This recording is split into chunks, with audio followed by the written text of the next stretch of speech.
With over 60 weapons to choose from, it's difficult to decide which you should be using in your loadout. So I put together a list of the top 20 guns that are guaranteed to dominate every Warzone match. Welcome to Warzone Bootcamp. Starting in the close range section, our first loadout is for the KV broadside shotgun, which happens to be ridiculously broken. Regardless of how you may feel about dying to this weapon, there's no denying at close range it's one of the deadliest weapons we've seen in Call of Duty history. Depending on whether you land your shots, it can take down an enemy before they even have a chance to realize they're being attacked. Possibly even more broken than the broadside is the recently added MX Guardian automatic shotgun. Seeing as the weapon has also been banned from rank play, you can be certain it will dominate every gunfight. If you like using broken weapons and making people upset, you're guaranteed to enjoy the Guardian. It does require you to be a bit more accurate than other shotguns, but whether you get the jump on an enemy or not, they're going to hit the ground from your barrage of bullets either way. As for our other shotgun, we have the Bryson 890. With a bit more range than the KV broadside, this is a great weapon for people that like to play a bit more methodically. Unlike the broadside, I can't recommend running and gunning with this one, but if you end up getting a few shots on an enemy, this will have no problem finishing them off if they're within a short distance.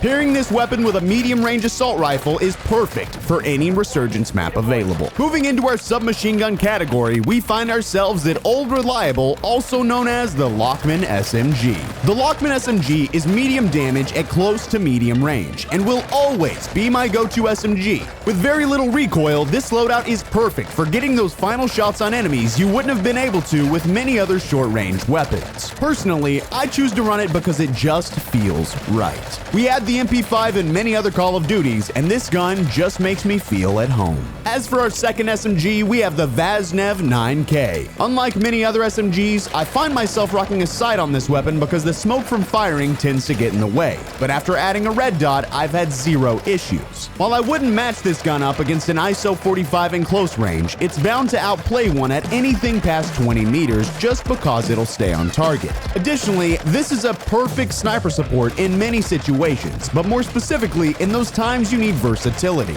Moving into one of the crowd favorites, we have the ISO 45. It has the damage, it has the movement speed, but more importantly, it feels incredible, especially if you're on controller. While you're bound to see many other loadouts similar to this one from other sources, in my opinion, this gives the best of all available attributes with little to no repercussions. If you're not into running the overkill perk on your loadout, the FTAC Siege machine gun pistol is for you. Not only can this set of akimbo pistols eliminate enemies at a similar rate as the KV broadside, but you can use them underwater. This means if you're in an area near a river or the sea, you can shoot enemies when they're unable to do the same to you. This is my favorite weapon to run as a secondary because it lets me use all the perks I want at any given moment. Similar to the Siege, the X13 is a machine gun pistol that for some reason has the ability to outclass every close-range weapon in the game. The build being shared has been tested and proven to do so and is incredibly easy to use. This weapon is almost certain to be nerfed, so it's best you put this in your class and use it in your matches as soon as possible. If the shotguns and machine gun pistols weren't bad enough, the basilisk akimbo pistols are. If you remember the snake shots from the original Warzone, then you'll know exactly what to expect with these. While they don't have the distance and may not have great accuracy, they are a 2-tap down, making them hard to pass up. Moving into the assault rifles, we find ourselves at the one I would actually not recommend you use at a distance, but rather consider it an SMG. This weapon is the Chimera. While you may be focused on the ISO 45, after some time with the Chimera, you may actually find yourself switching. This weapon mixes the damage of an assault rifle, the fire rate of an SMG, and the ability to dominate at both close and medium distances. Not to mention, it also has a very easy to control recoil pattern. This is currently one of my favorites, and unless it's nerfed, I don't see that changing anytime soon.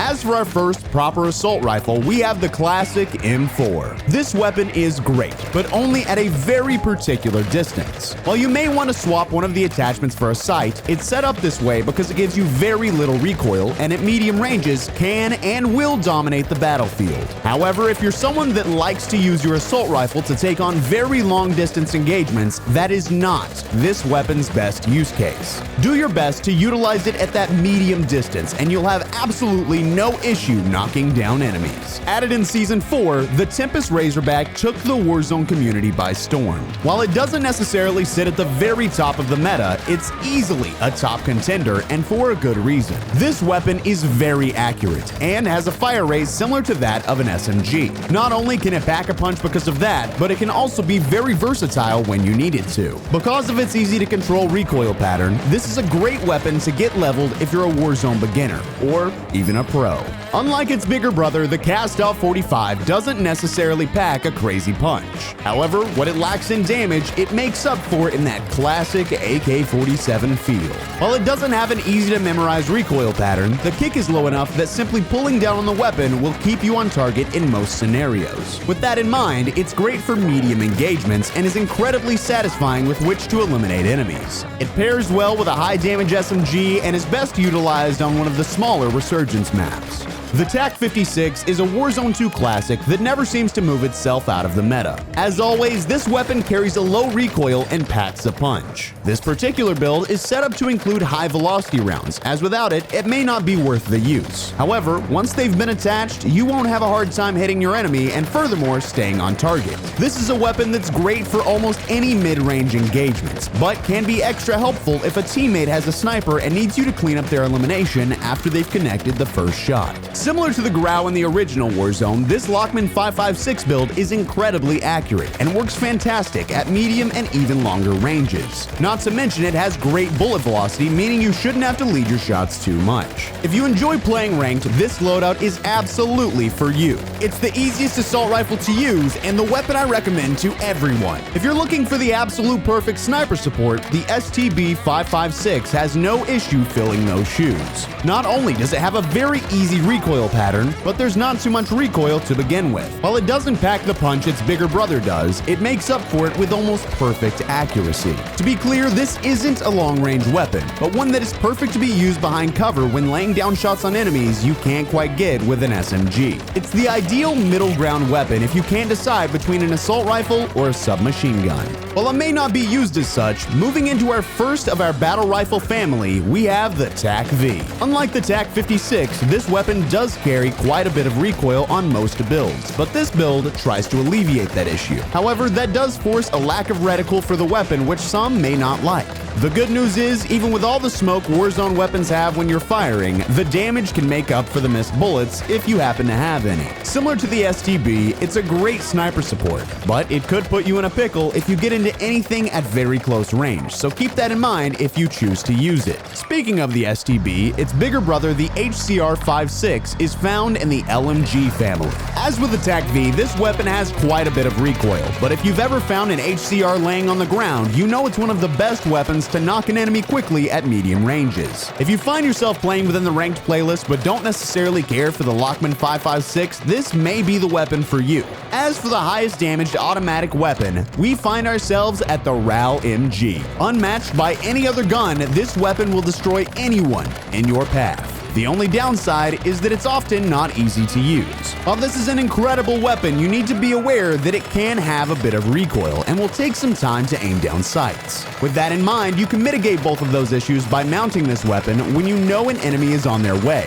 Not only will that decrease the recoil, but you won't have to worry about ADS time either. Introduced in Season 3, the Cronin Squall was immediately broken, and while it's received some nerfs in the past, it stands tall as the best weapon in the game. With low recoil, a large clip, and a fast fire rate, this weapon is hard to beat.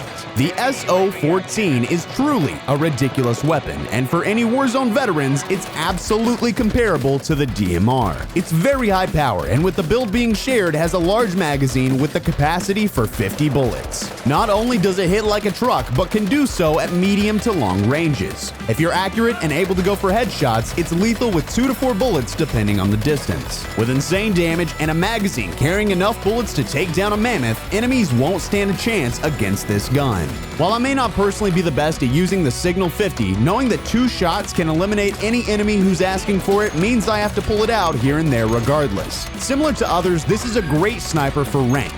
While it's not a one-shot kill like many other snipers, that's not the point of using it. Due to being semi-automatic, it has a very fast fire rate, and this build is meant to remove most recoil, making it very easy to use, especially especially if you're on controller. As for the one-shot sniper rifle loadout, we have the MCPR 300. As the highest powered rifle in the game, this build can and will eliminate enemies at any distance as long as you connect the bullet with their head. While it isn't the fastest to aim down, it's also not outrageously slow. It's perfect if you tend to play a bit more methodically, but can absolutely be used for high-paced gameplay as well. But don't worry, if you don't have all the attachments you need, here's how I've begun leveling weapons from 0 to their max in just 20 minutes or less.